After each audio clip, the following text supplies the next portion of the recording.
Labdien, mani sauc skolotāja Krista, un šodien mēs parunāsim par vienu no tematiem, kas cieši ir saistīts ar attiecībām starp cilvēkiem un arī patiesībā ar konfliktiem. Mēs, kā jau tu redzi, runāsim par emocijām. Šeit tu redzi vispirms attēlā dažādas līnlapiņas, uz kurām ir uzzīmētas emociju zīmes, jeb jūs varbūt biežāk lietot vārdu emoji.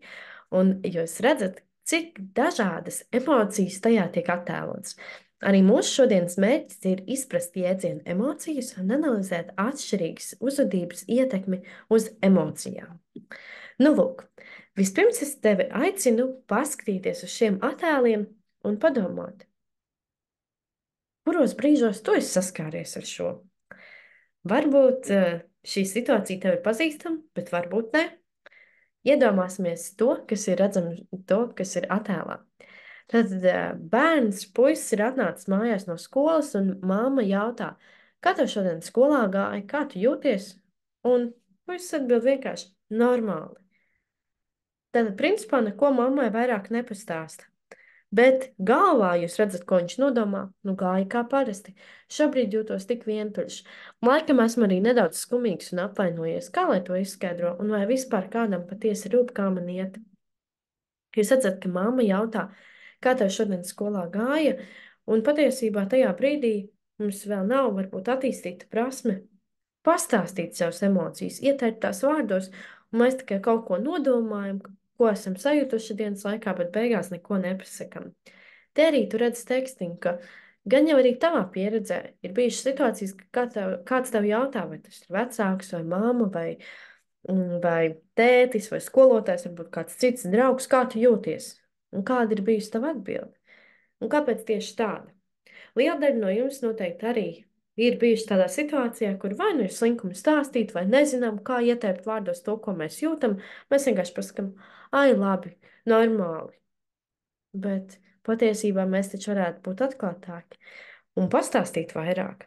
Patiešām ieklausīties šajā jautājumā, mēģināt saprast, bet kā es jūtos?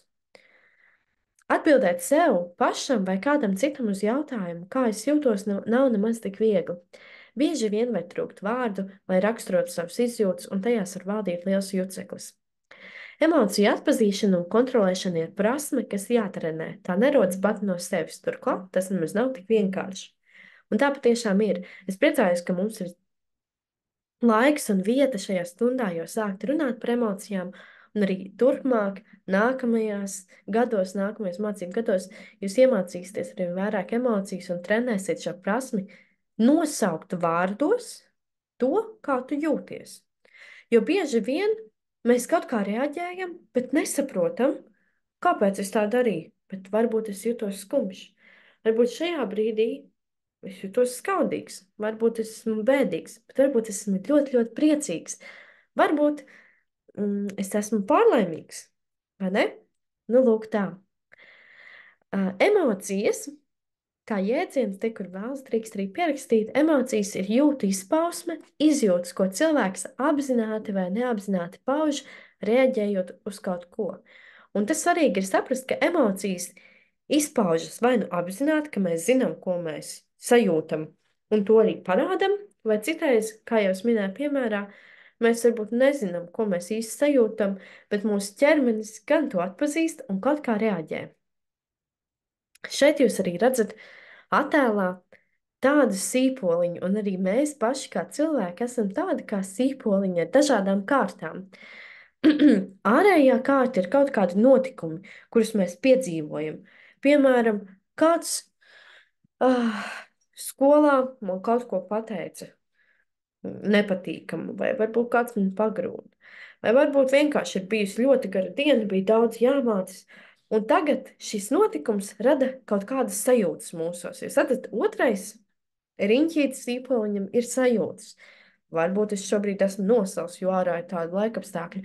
Varbūt es esmu izsalcis, jo es aizmirsu pārējais pusdienas. Varbūt es esmu noguris, jo bija gara diena. Un sajūtas pārtop izjūtās. Es esmu dusmīgs uz sevi, vai arī uz skolotāju, kuru mani aizkavēja ilgāk, un es nepaspēju pāriest pusdienas, vai arī es esmu neapmierināts. ar to, kā ārā ir tāda laikapstākļa, un ka es neesmu uzlicis šalli, vai varbūt esmu apbēdināts, jo kāds man kaut ko pateica aizvainojošu. Redziet, tātad notikums rada sajūtas mūsos, un tās kļūst par izjūtām. Šāds te process. Tajā mēs iedzināsimies vairāk arī citos mācību gados sociālajās zinātnēs. Tagad tas, ko es tev gribētu aicināt, paskatīties, ar cik dažādiem vārdiem latviešu valodā mēs apzīmējam emocijas. Varbūt arī to es pamanīšu šo emociju riteni, angliski Wheel of Emotions. Bieži vien kaut kur internetā parādās, un jūs redzat, ka šajā ritenī vidū ir tās emocijas, kuras mēs visbiežāk varam izpaust, un kurus mēs spējam arī atpazīt. Dusmas, prieks, bailes, miers, skumjas un spēks. Bet tad jūs redzat, kā tās sazarojas. Un patiesībā, cik daudzos veidos mēs varētu aprakstīt to, kā mēs jūtamies. Ja mēs trenētos paust, identificēt un raksturot savas emocijas, mēs varētu lietot tik dažādus vārdus. Paskatīsimies uz vienu sadaļu, un ja tu vēlēsies, tu varēsi apturēt video un izpētīt katru no tām. Es patiesībā tevi arī aicinu to darīt. Paskatīsimies uz prieku. Prieks. Es varu teikt, ka es jūtos priecīgi, bet ja es gribu būt konkrētāk, es varu padomāt un saprast, varbūt es jūtos jautra, es esmu jautrā noskaņojumā, vai es esmu ļoti cerīga, darbīga, kustīga, priecīga, bezrūpīga. Un, ja es padomāju tālāk, varbūt es esmu eiforijas sajūtā, optimistiska, uzbudināta, zinātkāra, dzīvīga, laimīga, sajūsmināta līksma. Jo es sapratu, cik daudz vārdi. Tas ir normāli, ka ne visus no vārdiem tu esi dzirdējis, jo bieži vien mēs sarunvalodā lietojam tikai, piemēram, priecīgs, bēdīgs, apjucis, piemēram. Mēs nevienmēr lietojam visus šos vārdus, jo neatkarīgi no vecuma, vai tu esi mazāks bērns vai jau pieaudzis cilvēks vai cilvēks gados, šī prasme nosaukt savas emocijas ir jātrenē, un arī šie vārdiņi ir jāpaskatās, jo tikai tad, kad mēs šos vārdus zinām, mēs tos spējam arī pielietot. Tāpēc arī es tevi aicinu, var arī kopīgi ar vecākiem izpētīt šo emociju riteni un paskatīties, cik daudz latviešu valodā mums ir vārdi, kas palīdz tev raksturot, kā tu jūties. Un jo precīzāk mēs raksturojam, jo vairāk mēs saprotam sev, mēs atrodam to cēloni mūsu izjūtām un iespējams savas emocijas neizgāžam uz citiem. Tas, kā mēs jūtamies, parāds, protams, ne tikai vārdos. Es, protams, varu teikt, ka esmu priecīga, bet tas izpaužas arī manā mīmikā. Piemēram, arī tagad esmu priecīga ar jums runāt, tāpēc es smaidu, es runāju dzīvīgā tonī. Es, piemēram, saku, jā, es esmu tik priecīga, vai ne? Vai arī mēs varam būt noskumuši. Es esmu sagurusi un noskumusi. Jā, vispār nav laba diena, piemēram. Ja jūs dzirdat, kā mainās balss, kā mainās ķermeņa valoda, ja? Emocijas parādas ar mīmiku, tas ir to, ko parāda, saka mūsu seja. Ķermeņa kustībām, arī, piemēram, mūsu stāja, vai tā ir stalta, vai sakupusi, vai mēs stāvam šādi, vai, piemēram, citais cilvēki jūtas slikti, viņi tur tā te rokas, vai tā, ja? Ar ķermeņa kustībām, ar mīmiku un arī ar intonāciju. Intonācija tas nozīmē balss tonis, kādā mēs runājam, piemēram, wow, vai arī pavisam mierīgi un tā, vai bailīgi. Un es esmu nobijies, vai ne? Jūs redzat, īpaši labi gan intonācijas, gan kustības, gan mīmikas, ar tām ļoti strādā aktieri. Lai tad, kad mēs skatāmies filmu vai izrādi, lai mēs varētu vieglāk izprast tās emocijas, kuras viņi attēlo. Nu, lūk. Tālāk es tev gribu pastāstīt par dažām visbiežāk novērojamajām emocijām. Piemēram, prieks. Tā ir viena no svarīgākajām emociju izpausmēm. Tas arī ir mūsu mērķis pēc iespējas lielāku savu dienas daļu un dzīves daļu justies priecīgiem, apmierinātiem ar dzīvi, saskatīt pozitīvo lietās. Un tādas prieka izpausmes, ko jūs redzat mīmikā šajā attēlā starp māti un meitu, piemēram, bija novērotas arī dzīvnieku vidē, un zinātnieks Jonatans Balkabe reiz novēroja maza alnēna prieka izpausmes, ka viņš lēkājas gaisā, griezies ap savu asi, skraidīja šurp turp pie mātes un atkal prom. Un tā arī ir bildīta ar alņu mazuli, kā viņš arī priecājās. Un tas redzams, ka arī dzīvnieku valstī citur parādās tāda emocija kā prieks un kā tā izpaužas. Tālāk bēdas. Šeit arī jūs redzat attēlā, kur arī uzreiz mīmikā un ķermeņa kustībās parādās, ka cilvēks varbūt ir domīgs, bēdīgs, varbūt tā skatās vienā punktā, domā. Un šādas sēras, bēdas, mēs arī varam novērot dzīvnieku pasaulē. Varbūt arī jūs redzējuši kādas filmas par dzīvniekiem. Un šeit arī, kā es piemēram minēju, ka ļoti bieži mēs novērojam ziloņu sēras, ja tiek zaudēts kāds no bara. Un tad, ja kāds tiek zaudēts, ja kāds ir miris, tad sēro viss bars. Un, ja bojā gājis mazulis, tad īpaši atbalstu sniedz mazuļu mātei. Tas arī bioloģijā interesanti, kā tad šī saskarsme tiek veidot dzīvnieku pasaulē. Un arī cilvēku pasaulē, tad, kad mēs redzam, sajūtam, ka kāds ir bēdīgs, noskums, varbūt arī kāds zaudējis, arī mums instinktīvi tomēr parādās tāda empātijas izjūta, ja empātijas spēja iekāpt cita kurpēs un padomāt, kā es varu palīdzēt šim cilvēkam. Citreiz nemaz nav nepieciešams meklēt risinājumu. Varbūt labākais, ko tu vari darīt cilvēkam, kurš sēro, kurš bēdājas, ir būt blakus un teikt, ja tev vajag parunāt, es esmu šeit. Tā var būt. Tālāk, bailes. Bailes uzskata par vienkārši iedzimtu sajūtu, kam nav nepieciešama apzināta domāšana, jo bailes mums palīdz nodrošināt izdzīvošanu. Instinktīvi mums arī kā dzīvnieciņiem, piemēram, es no kaut kā baidos, un es tad atkāpjos no tā, izvairos, un tas man palīdz izdzīvot.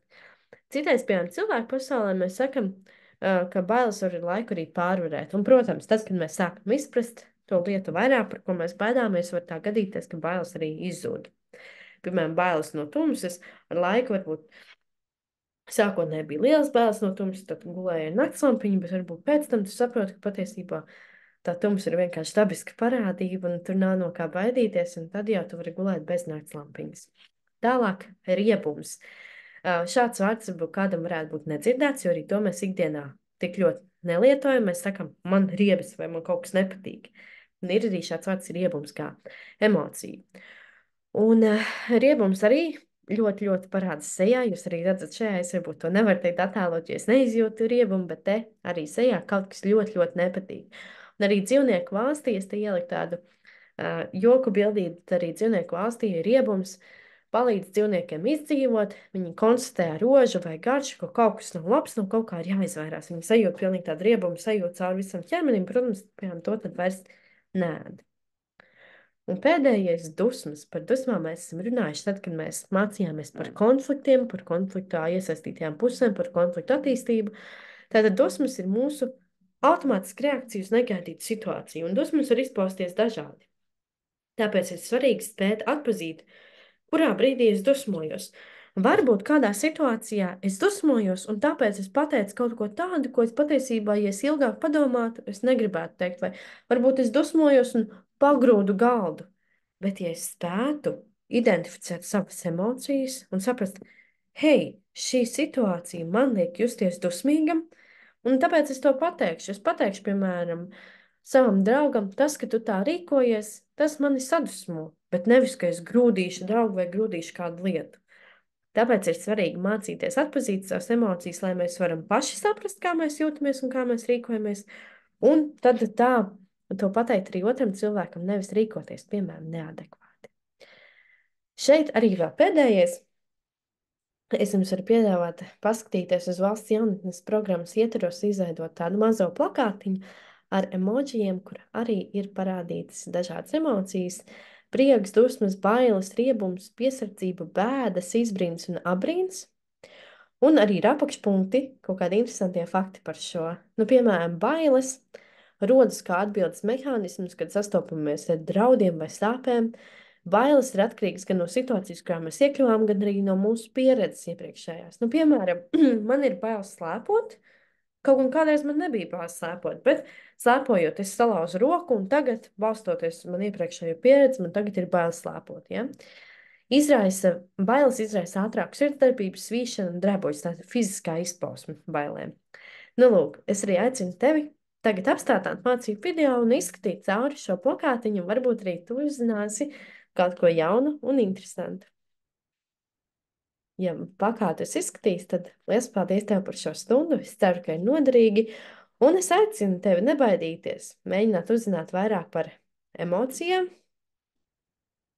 un tās izzināt, jo arī tas tev palīdzēs vieglāk komunicēt ar pārējiem. Paldies par stundu!